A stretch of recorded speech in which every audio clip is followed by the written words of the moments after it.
What's up, Stav, eldest and guest? I have a bit of a dilemma. I can't stop getting into fights with my partner's dad. So we've been seeing each other for a handful of years at this point. Awesome. And my partner and I, that is. And my partner's dad, pretty cool guy. Like, we get along. We can talk about, science or the weather or rocks or, all that kind of normal things. Oh, of course. Just like science and the weather. The typical conversation that you have with your the person you're dating's father. Anyway, but I know what you mean. You can have surface level small talk with him and it's not a big deal. It's not one of those you're not immediately incompatible. Okay. However, lately, I don't know what it is, but almost every time we talk, we end up getting into an argument. And it's kind of stemmed from, I think I just for a long time have maybe just like laid belly up and just deferred to him out of wanting to make a good impression. But now that we've known each other long enough and I feel comfortable, I have tended to kind of argue back against some things that he would say. And it kind of and I don't think that he's used to people kind of countering a point that he might bring up.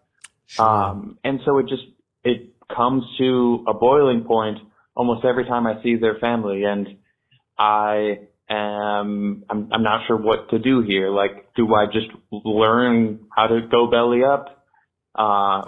Belly up. Do I find how do you handle conflict with your partner's family? Yeah. All right, thanks. We need to reframe. Yeah, I think it's a perception issue. It's like you see it as fully deferring, where it's like, look, man, one of the most classic concepts is the in-law. Nobody likes their fucking in-laws. It's a tale shock. as old as time. Exactly. It's like, and look, is it a little overdone? Is that a problem? Ideally, you should love your in-law in a perfect situation. But it's like, even when things are good, even in families don't like each other. Right. So people coming into the family are who have no obligation, no blood obligation. Right. You're obviously going to find, even if you like everybody, there might be a cousin. And you're fucking his daughter. Yeah, or his son. He kept it kind of vague, true, right? True. We don't know. We don't know. But you're fucking his kid. You're fucking his child either way. And so, I don't know. I think to me, this might be a problem for you, where it's like, did you go 0 to 100? Did you go from like, yes, sir, absolutely, sir, 100%, to being like, you're a fascist? You know what I mean? Like, right.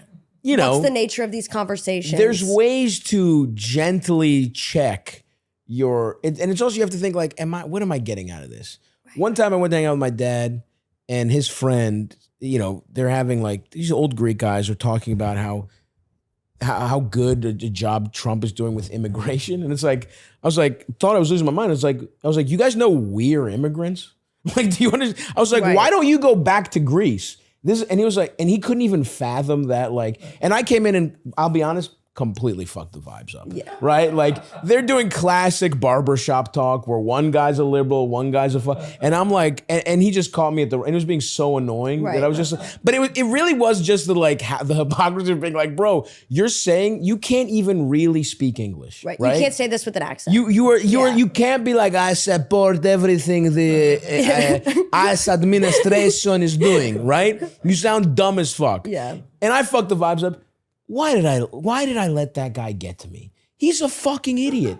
He's a fucking contractor. Let him disrespect the contractors, but he's a guy that's, he's just some fucking old Greek guy that's going to paint walls until his shoulders, disintegrate. And it's like, I should have been like, all right, man, I should have been like, you're a fucking idiot, but I don't care, right? And you could even be like, well, I don't think that's the way it goes, but. I don't know if these conversations are political, but I'm a big fan of not getting into it. Yeah. I'm a big fan of, sure, whatever. Because I have been in that situations where I do speak my mind, immediate regret. Yeah. It's like when you have, you're on stage and you every once in a while you get into it with someone and you go, why did I let that get to me? Of course. I could have been cool, but it was the wrong day, or I didn't get the right sleep, and I just engaged, and I shouldn't have. I bombed, it ruined my set. Right, Nobody and that's could why see you're that talking to us. lady with her arms crossed. Right. I was the only person who could Right. see some dumb bitch frowning at me. And that's why you're calling us, is because that's an uncomfortable feeling to have, and it's very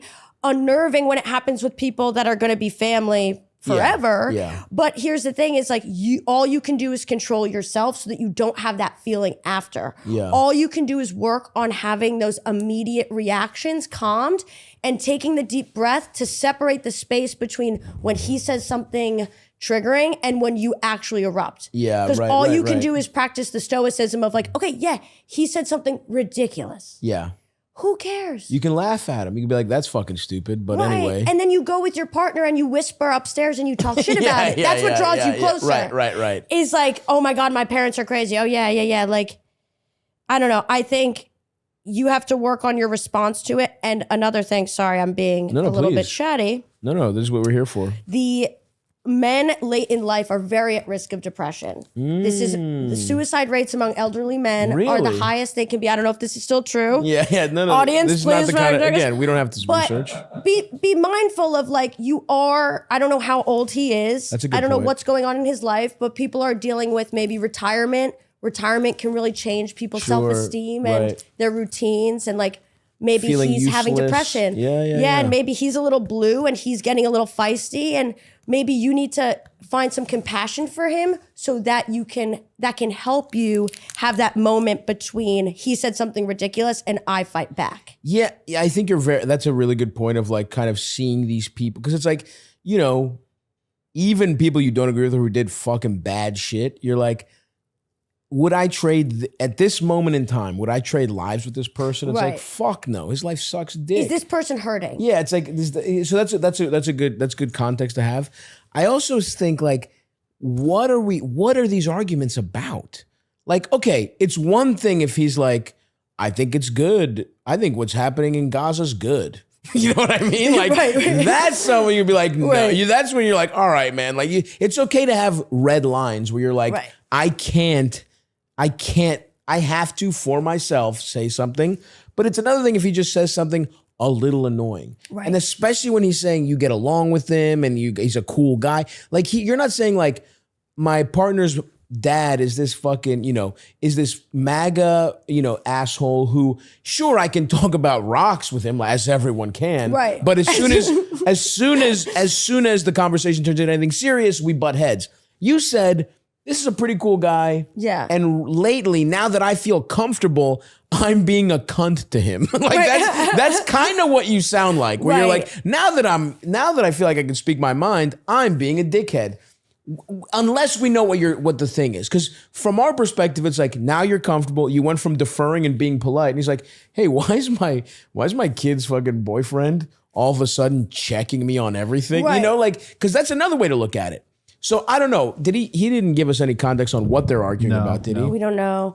Also, that generation just doesn't have the same, they have not been asked to examine themselves in the same way as we have. And we Self-awareness is not a big strong suit of that generation. Right. Yeah. And And you could argue it's too much of ours. I was going to say, we're we think burdened about by it. We think about ourselves way Right. too much. We have a very like fucked up relationship with the self even. Like, sure. and how we are like, we feel like we're being watched. What's it called? It's like the dual self or something. Yeah, like, I know. Yeah. You know what I'm talking about. We were sort of talking about it without even meaning to earlier, right? Where we're like, am I what kind of person am I? Am I just responding to signals? Is this how I actually feel? Sure. Yeah. So you are responsible for like being the self-aware party. Mm-hmm. And there's no honor in fighting back, whatever he's talking about. Yeah. I think overall, it's okay to have certain red lines where you feel like you must make a comment, right? Mm-hmm. Particularly if somebody's, but also it's also okay to be like, this is someone I'm going to see twice a year, maybe for the rest of my life. Right. Does it really affect, like, what you're saying is true too, where it's like, if it's not that fucking serious and you're at this person's house and, it is just rude to pick fights with someone who is trying to like, invite you over or has you at a barbecue. Like from a pure manners perspective, unless he's saying egregious shit, are you being kind of an asshole? And we can't tell you because we don't know exactly what you're saying, but just keep that in mind. And I think in general, also, is there drinking involved? Are we getting a little loose-lipped at some point in the night? Yeah. Has your relationship just grown and now you're like at more events and you might be like drinking more? I don't know. I always like to ask that question when you hear about anger. And what's your partner have to say about this? Is there some weird fucking, because I could also see some weird like psychosexual shit of like someone who hates their dad seeing their partner fucking let him have it. You might be getting some Nancy Reagan treatment after that. Right. You know what I mean? Like, so I don't know. You didn't even tell us the gender of your partner. True. Let alone the context of these arguments. True. So like, we can't really tell, but I think in general, unless the person is a fucking absolute monster, you're better off just keeping the peace when it comes to in-laws. Yeah. That's my general take. Yes, and like work on your anger and knowing what triggers those moments. Yeah. Like I don't know how much you talk about inner child work and stuff. Yeah, like, absolutely. That really can help with your anger responses. Totally. Are you yelling at your dad? Is that what this is? Right. You know what I mean? Like yell at? There's a lot we don't know here as to what is causing both of you to do it. This would be an interesting live call to have actually if this person could call in. But anyway, give us another one, LD.